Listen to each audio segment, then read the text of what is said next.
Republik Indonesia dan Wakil Presiden Republik Indonesia memasuki ruang sidang.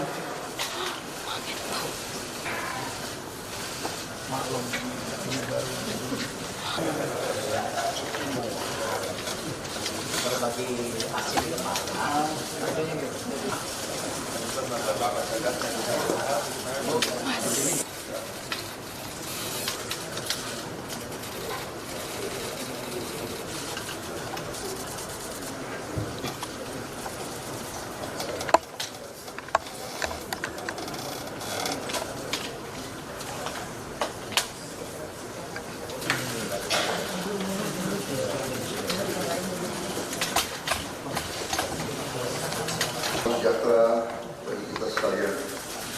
Shalom, Om Swastiastu, Namo Buddhaya, salam kebajikan, Rahayu Rahayu. Saudara-saudara sekalian, para anggota kabinet Merah Putih yang saya hormati dan saya hormati, Wakil Presiden yang saya hormati, para Menko, Ketua Dewan Ekonomi Nasional, para Ketua Badan, Panglima TNI, Kapolri, Jaksa Agung yang saya hormati, Kepala BIN. Saudara-saudara sekalian, sekarang saya kira adalah suatu momen bersejarah. Ini adalah sidang kabinet paripurna pertama yang saya pimpin. Kabinet yang kita sepakati, kita beri nama Kabinet Merah Putih, untuk menjadi suatu simbol persatuan, simbol kebersamaan, simbol kebangsaan. Saya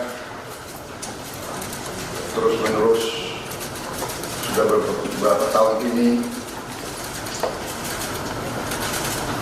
maju ke hadapan rakyat Indonesia, pada semua pemimpin politik, pemimpin masyarakat,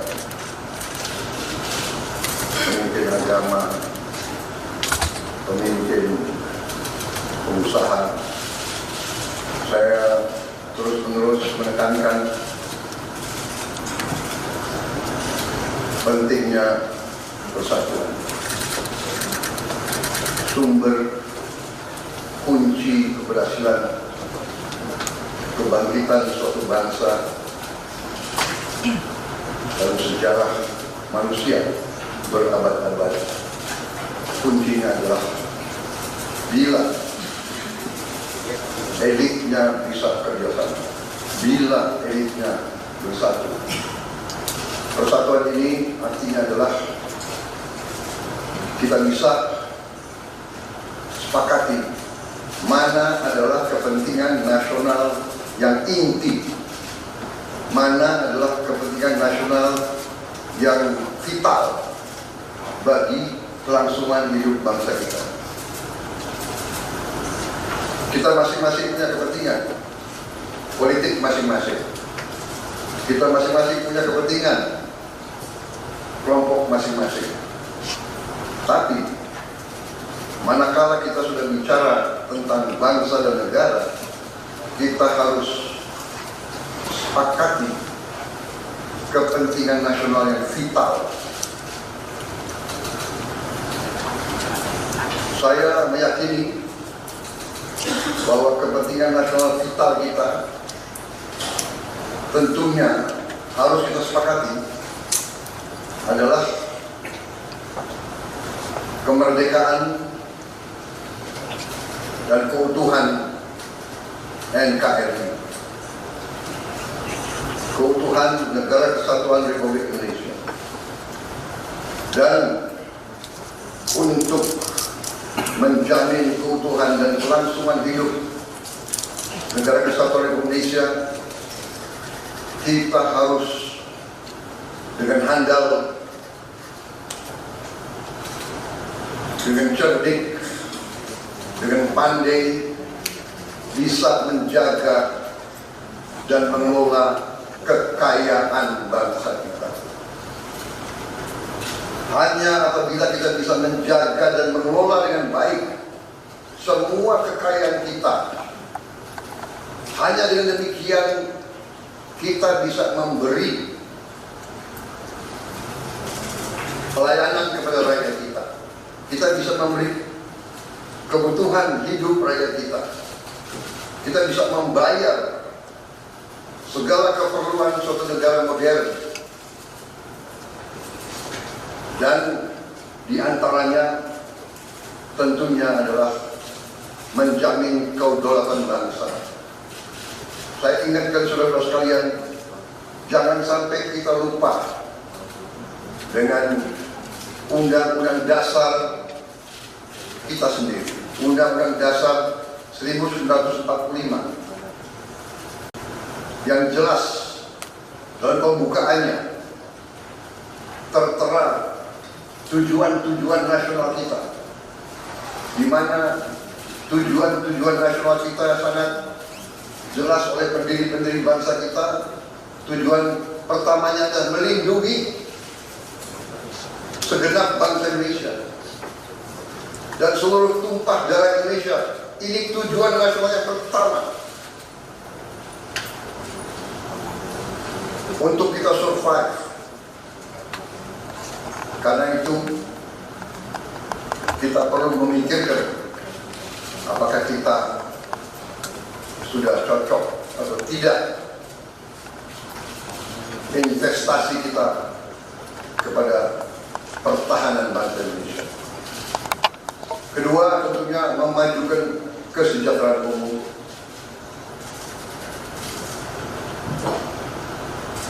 Saya katakan berkali-kali bahwa negara yang merdeka, rakyatnya harus merasakan kemerdekaan. Janganlah kita bangga menjadi anggota G20 kalau rakyat kita masih banyak yang miskin, masih banyak yang lapar. Mencerdaskan kehidupan bangsa mutlak. Pendidikan bagi kita adalah prioritas yang sangat tinggi. Saya kira ini terlihat komitmen kita kepada pendidikan. Kalau tidak salah, alokasi kita dalam anggaran 2025 untuk pendidikan salah satu tertinggi mungkin selama sejarah kita. Untuk pertama kali kita sudah 25%, bukan 20.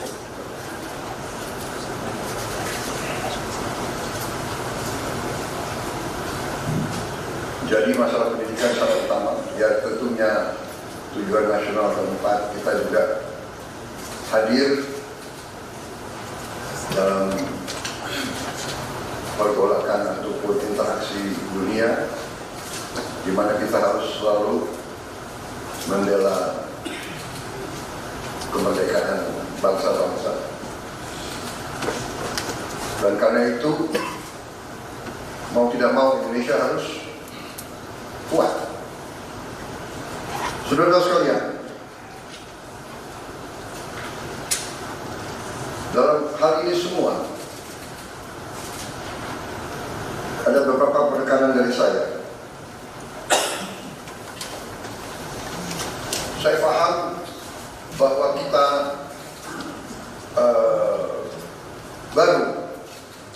baru dilantik, saya saja baru 3 hari, saudara-saudara baru 2 hari dilantik. Dan saudara-saudara, saya persilahkan secepat mungkin, terutama bagi menteri-menteri yang baru, silakan konsolidasi sendiri yakin administrasi saudara dan tim saudara di kementerian dan badan masing-masing. Penyusunan tim sangat penting. Tim yang baik, tim yang bisa kerjasama akan memudahkan kita mencapai target-target yang kita tentukan. Saudara-saudara, saya sangat mengutamakan kerjasama sebagai tim. Untuk itu, dalam waktu dekat, saya akan mengajak saudara-saudara ke Magelang, di mana kita akan melaksanakan beberapa hari menambah pembekalan. Kemudian kita akan adakan koordinasi di tempat di Magelang, Jawa Tengah, di kawasan Akademi Militer. Hal itu saya nilai bahwa banyak manfaat, akan membawa banyak manfaat, karena sesungguhnya lahirnya Republik kita memang proklamasi di Jakarta, tetapi ujian proklamasi berada di daerah-daerah di mana pejuang-pejuang kita melaksanakan perebutan kemerdekaan secara fisik. Daerah Magelang merupakan suatu sentra perlawanan kita terhadap penjajah. Mulai ratusan tahun dikenal sebagai daerah perjuangannya Pangeran Diponegoro di antara 5 gunung. Itu saya kira cukup membawa suatu aura tradisi keberanian, tradisi heroisme, tradisi cinta tanah air. Saudara-saudara sekalian, jumlah anggota kabinet kita sebanyak 48 menteri. Juga ada badan-badan yang sangat strategis. Ini memang lebih banyak dari pemerintah sebelumnya. Jumlah ini saya sadari memang bisa dianggap tergolong besar, tapi memang bangsa kita bangsa yang besar. Kita tidak dapat pungkiri bahwa kita negara keempat terbesar di dunia dari jumlah penduduk. Dari luas wilayah, kita luasnya sama dengan Eropa Barat, di mana Eropa itu terdiri dari 27 negara, kita satu negara. Mengelola Eropa itu membutuhkan 27 menteri keuangan, 27 menteri pertahanan, 27 menteri dalam negeri. Saudara-saudara, kita seluas Eropa. Saudara-saudara sekalian, kita juga memilih sistem politik demokratis. Kalau kita negara otoriter, mungkin kita cukup menjalankan semua dengan jumlah penduduk yang sedikit. Jadi saudara-saudara, ini tidak masalah. Yang penting kita bekerja dengan efisien. Yang penting kita tidak bekerja dengan seenaknya. Saya minta Menteri Keuangan, saya minta semua Menko, saya minta semua menteri telusuri lagi alokasi APBN, pelajari lagi DIPA, pelajari lagi. Saya minta detail kegiatan-kegiatan yang terlalu seremonial, terlalu banyak seminar, terlalu banyak salah sehat, terlalu banyak konferensi, terlalu banyak perjalanan luar negeri, mohon dikurangi. Kita harus memberi contoh. Fokus kita adalah pembangunan ekonomi, kesejahteraan rakyat ke dalam. Jangan mengada-ada studi banding belajar pramuka ke negara lain. Ya. Saya minta efisien. Saudara-saudara, kalau saudara perhatikan dalam pemerintahan yang saya bentuk, saya perkuat kepala staf kepresidenan. Saya perkuat itu, saya ada tambahan lagi Badan Pengendalian Pembangunan dan Investigasi Khusus. Tugas mereka adalah memonitor semua program, semua proyek yang kita akan lancarkan. Saya juga membentuk satu badan baru, Badan Percepatan Pengentasan Kemiskinan. Badan ini akan mempelajari, akan mengikuti semua program-program perlindungan sosial, semua program-program bantuan ke bagian golongan rakyat yang masih perlu bantuan. Intervensi. Bukan saya ingin mencampuri pekerjaannya kementerian-kementerian, tidak. Tapi saya ingin membantu. Di mana ada bottleneck, di mana ada kesulitan, segera kita atasi.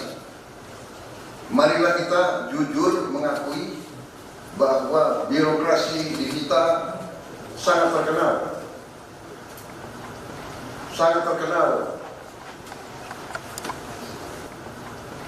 Sangat terkenal.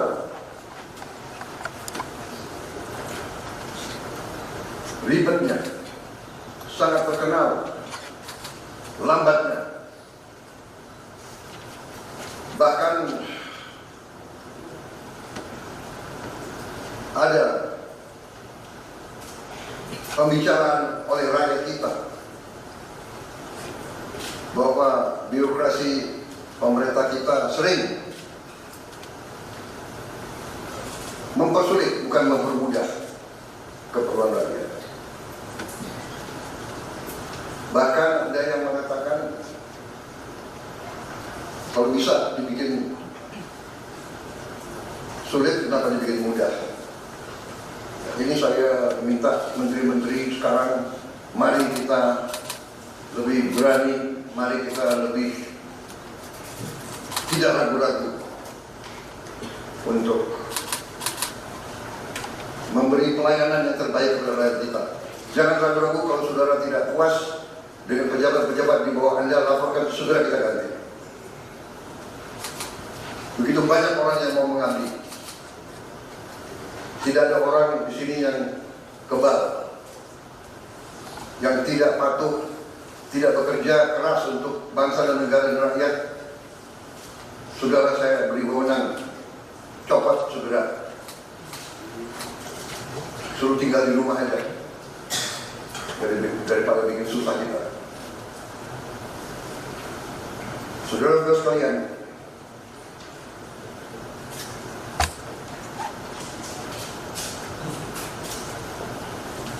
saya kira dalam waktu dekat saudara-saudara akan segera menyiapkan program kerja saudara masing-masing. Saya beri kesempatan segera, dan sewaktu-waktu terus saya akan panggil koordinasi. Tadi pagi sebelum sidang kabinet saya sudah koordinasi sama beberapa menteri, dengan Jaksa Agung, dengan BPKT, dan besok pun kita akan lanjutkan. Ada beberapa pengarahan dari saya, Menteri Bappenas, pastikan semua program dan kegiatan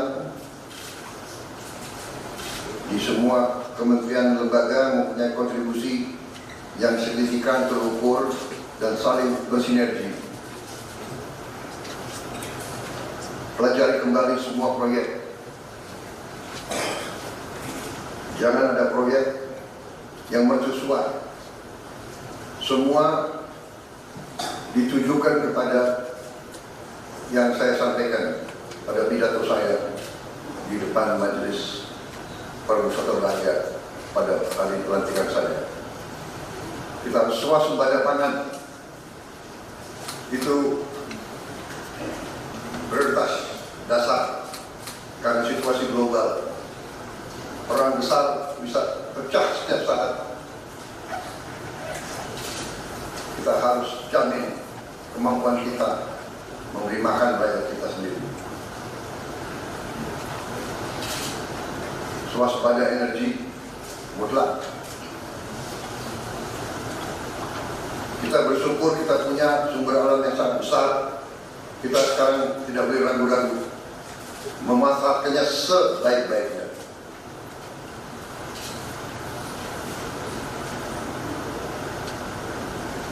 Hilirisasi kunci daripada kemakmuran. Karena itu saya minta menteri-menteri terkait, Menteri Investasi, Hilirisasi, Menteri Bappenas, Menteri SDM, dan beberapa menteri lain dibantu oleh tentu Menko Perekonomian dan Ketua Dewan Ekonomi Nasional. Saya minta segera inventarisir proyek-proyek penting dalam program hilirisasi kita.